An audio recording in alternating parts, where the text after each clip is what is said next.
মসজিদে ইমামতি আর মাদ্রাসায় পড়িয়ে সব মিলে মাসে মাত্র ৭,০০০ টাকা পেতেন হাফেজ মোহাম্মদ আতাউল্লাহ।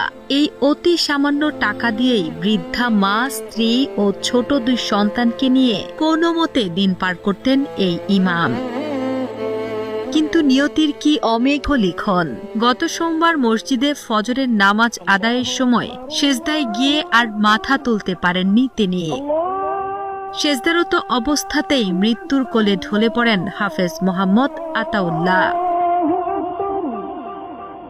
ইমামের এমন সৌভাগ্যময় ও সুন্দর প্রস্থান ঘটলেও পেছনে রেখে গেছেন এক নিদারুণ হাহাকার। ভাঙাচোরা এক ঘরে ৬ মাস ও ১.৫ বছরের ২ অবুঝ শিশু এবং অসুস্থ বৃদ্ধা শাশুড়িকে নিয়ে এখন চরম অনিশ্চয়তা আর মানবেতর জীবন কাটাচ্ছেন তার স্ত্রী। নাই একেবারে নাই, 2টা বাচ্চা আছে, আর্থিকভাবে করুণ অবস্থায়। ও আলেম ছিল, হাফেজ ছিল, ওর মা অসুস্থ, 2টা বাচ্চা আছে।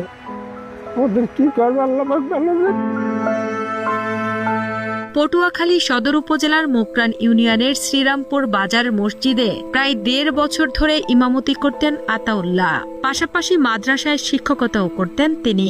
মসজিদ ও মাদ্রাসা থেকে সব মিলে বেতন পেতেন মাত্র ৭,০০০ টাকা। এই সামান্য আয়ে স্ত্রী, সন্তান ও অসুস্থ মাকে নিয়ে চলত তার সংসার।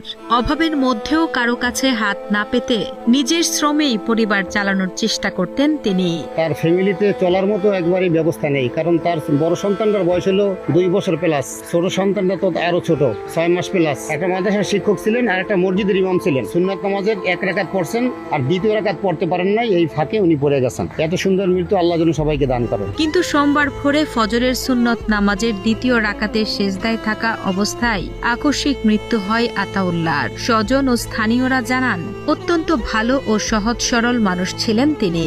তার মৃত্যুর পর বন্ধ হয়ে গেছে পরিবারের একমাত্র আয়ের পথ।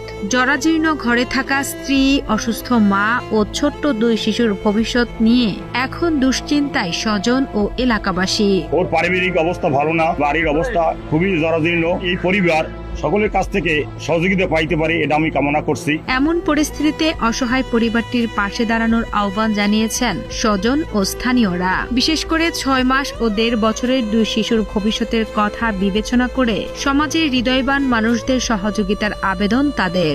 একই সঙ্গে মসজিদ কর্তৃপক্ষকেও ইমামের পরিবারের দেখভালে এগিয়ে আসার অনুরোধ জানিয়েছেন স্থানীয়রা। 2টা বাচ্চা রাখি গেছে, সাহায্যের হাত যদি বাড়াই দিতে পারেন তাহলে অনেক উপকৃত হই। আমরা চাই দেশবাসীর কাছে বা মানুষের কাছে যেন তাকে যেন সহযোগিতা বা ঠিক এলাকার গণ্যমান্য যারা ব্যক্তি রয়েছেন তারা যেন একটু